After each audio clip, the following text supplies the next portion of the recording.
Hi, and welcome to Nexus of Alexis. I am Alexis Craig, and I am here live from California. Now, I am the founder and CEO of the Next Fitness Thing, and I'm going live today to talk about loving your body. Have you ever felt like you're at war with your body? Have you felt like there's some part of your body, or maybe more than one part, that you just really want to change and have be different than the way it is? If so, then you're going to want to stick around. That's what we're talking about today. Now, I am doing this live, so if you have any comments or you want to ask any questions or whatever, please feel free to drop it in the chat as we go along. Okay. So, I know for me, feeling a sense of it's not even hatred, but shame toward my body is something that I've felt a lot of my life. If this is something that you've experienced, I would love to hear that. Drop that in the chat. Have you felt shame about your body in some way? I think this is a fairly universal experience in our culture. For me, one of the first times I can remember feeling this was especially around the hair on my legs. I can remember being in middle school and noticing how hairy that my legs were now, and they didn't used to be like that. And I had definitely noticed that on TV, I had seen all these commercials for razors or for creams that would take the hair off of your legs, and how important it was to have these smooth legs. And I knew that my legs did not look like that.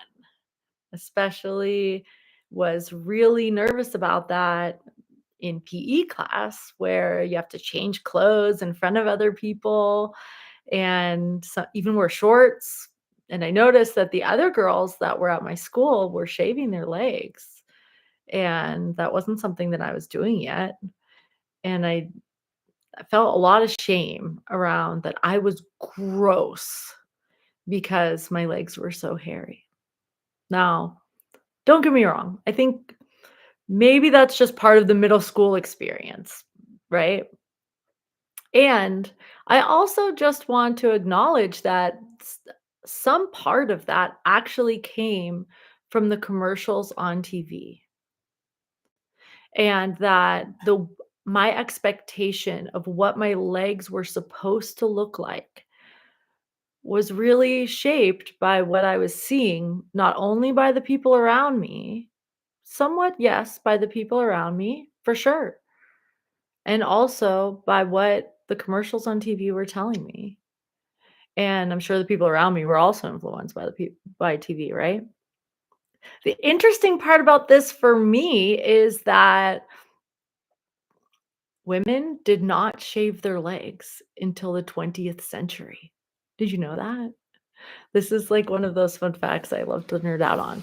Literally, women did not shave their legs until the Gillette razor company decided they wanted to sell more razors, and they realized, like, "Oh, we're only selling them when? We could probably sell these to women too." And so they launched an ad campaign telling American women that women in Europe were shaving their legs and that women in Europe were so sophisticated and all these things, right? Well, that was at least an exaggeration, if not a complete fabrication. It wasn't really true, but it got American women to start shaving their legs. And now it's the norm for American women to shave their legs. So the reason I'm bringing this up, this is a fitness company, right? So does this have anything to do with shaving your legs? Well, a little bit, because it's really about where are these standards of what we're supposed to look like and what our relationship to our body is. Where is that actually coming from? To some extent, this is really influenced by some kind of societal norms that might be around profit maximization.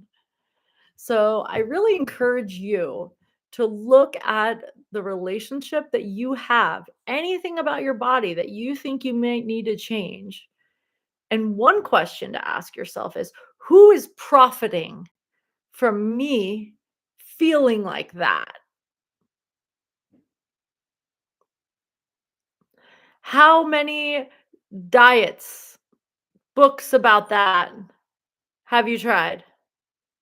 How many supplements and all of these things that to try to modify the appearance of your body? Think about all of the money that gets spent on this.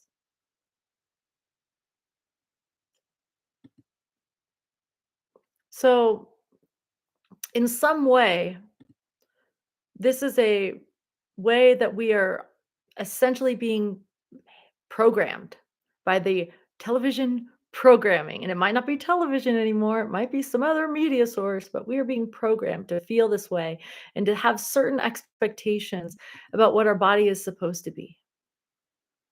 So, my question for you is, if you're interested in health and fitness, where is that coming from? Is it coming from a sense of loving your body, where you lovingly want to take care of your body? Or is it coming from a sense of shame around what your body is? And I really encourage you to feel into that for yourself. It may not be black and white, one or the other. There's probably some kind of gray area with it going on, but I really encourage you to look at what parts of your interest in health and fitness is related to shame versus which parts are related to wanting to lovingly care for yourself. And I'm not saying this to shame you for being in shame. I'm here to really offer you compassion. If you have been meeting your body with a sense of resentment or shame or hatred or really wanting to change it, then I'm really offering you another way. If you're trying, no matter what you do, no matter how much you change your actual appearance of your body, if you're coming at it from a place of hating your body, it will not create a body that you love. Now, I'm speaking from a place of experience with this. I, at one point in my life, really wanted to be a professional cheerleader. And I auditioned for all of the professional cheerleading teams I possibly could. Now, at that point in my life, I was I was already had been a cheerleader, and so to me, this was like the highest level of cheerleading possible. I was auditioning for all these, professional sports teams, cheerleading. And the first time through, I didn't make it, and I thought, okay, I just need to try harder. And I asked for feedback. Why didn't I make it? And they said, "Oh, well, you lack crowd appeal." They won't really tell you the detailed reason. So I hired coaches and all of these things. I asked for help. And what I was told was, you need to lose weight. You should consider getting a boob job. You really need to change your hair color. You need to get a spray tan. You need to, it was all of these things, all of these things. And basically, I began weighing my food. So I would work out 3 to 5 hours a day. And this was for multiple years. I worked out 3 to 5 hours a day and weighed my food so that I could be in the best shape that I could possibly be in for aesthetic purposes. And also so that I could, and took dance class all the time besides, so that I could be the best dancer that I could be to try to make the team. And I would continue to go to these auditions and auditions and auditions, and they would keep telling me, you lack crowd appeal.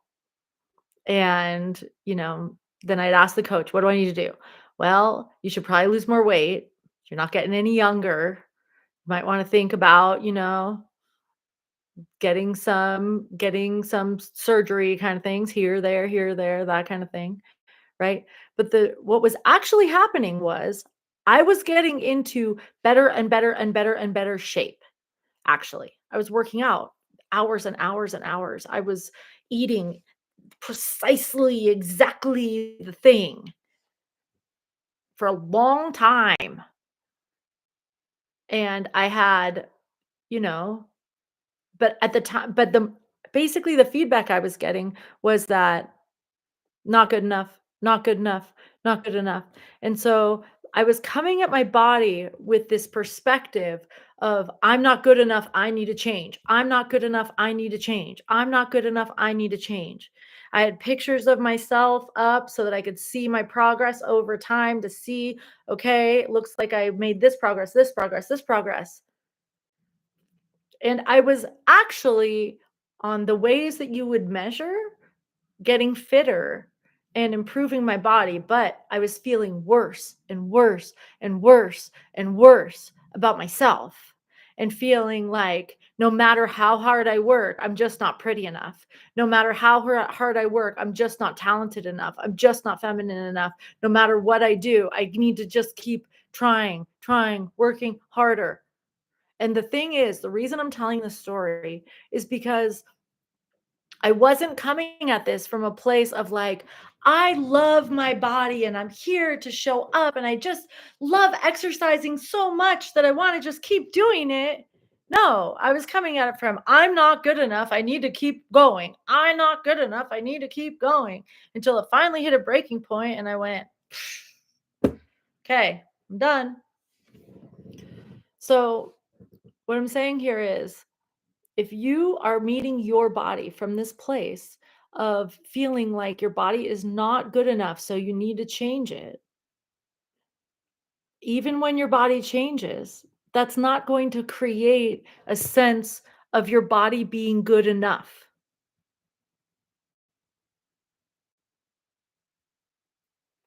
Loving your body is a skill. Loving your body takes practice.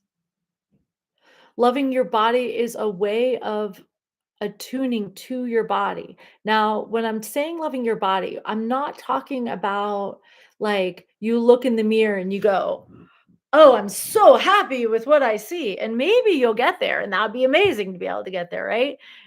But even if that's not true, even if you look in the mirror and you're kind of like, what happened to me? You can still love your body. And what I'm talking about is unconditional love for your body in this way where you consider your body to be this beautiful vehicle that you have been blessed with in this life. I think of my body as a temple, that I think of my body as a baby that I'm here to care for in this life, where I'm here to nurture this body. I'm here to make sure that this body gets the food that it needs and gets the playtime and gets the sleep and gets all of the activity, all the things that my body needs because it is my job in this life to take care of this body. So I'm meeting my body from a place of love. And it doesn't mean that I have to look in the mirror and like love every little piece. It means that I am grateful that I have a body. It means that I am appreciative of the vitality of my body. And it means that when I exercise and when I eat and when I do all of my health habits and self care, that I am doing them from a place of love as an offering to my body. It's a very, very different energy than feeling resentful toward my body and exercising because I feel like I have to change it. It's really, really different. So when you're showing up to honor your body from a place of love and offering your body some exercise, some healthy food, some sleep, whatever it might be for you, a massage, then you're building this relationship that's a loving relationship with your body. And it really helps you to meet your body with loving energy so that even when you see yourself in the mirror and your body is changing and you see yourself in the mirror, no matter what, whether or not you might conform to some kind of societal standards of beauty with your body, that you still have a loving sense toward your body. And that's really what I'm here to talk about today. So, if there is some part of your body that you are really challenged with finding some kind of love for, then what I would encourage with that is to, for one, touch that part of your body. Really let yourself bring energy there. So let's say that it's my face right here. Okay? I to put my hands here and to really just hold the place that you're bringing this energy toward. And to feel like you're holding it, like giving it a hug, like you're giving it, sending loving energy from your hands to this part of your body. It also means that when I look at that part of my body in the mirror, that even if feeling, I have certain feelings that come up when I see it, like that might be challenging or negative, and I kind of breathe with that and bring in a sense of compassion.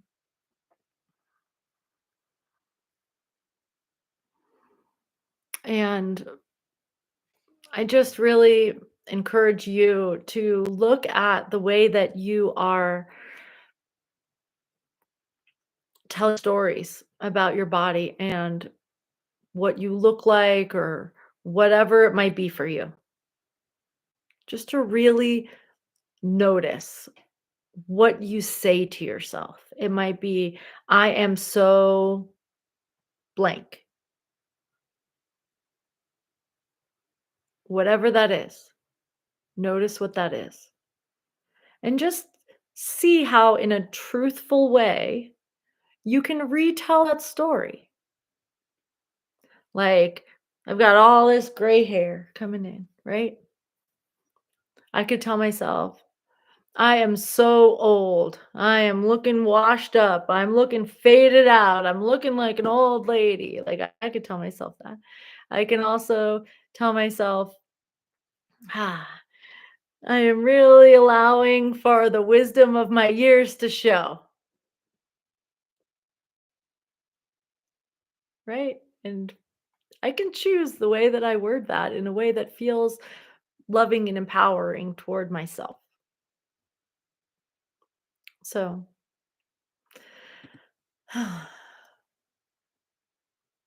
that's it for today. I am just sending you so much love, to you, to your body, and I am grateful for you showing up here today. I'm also just grateful for you and for your presence in my life. If you have any questions, any suggestions, anything else, especially around this Nexus of Alexis show or even around the next fitness thing or whatever it might be, please feel free to reach out to me. You can email me at alexis@thenextfitnessthing.com. This show is part of the Next Fitness Thing. If you haven't subscribed to our YouTube channel, please do. And we have lots of awesomeness going on these days, lots of free classes, lots of all kinds of things. So go to thenextfitnessthing.com and check it all out. All right. Thank you for joining me today. So much love to you. Get lots of sleep and drink lots of water. I can't wait to see you again soon. Thank you.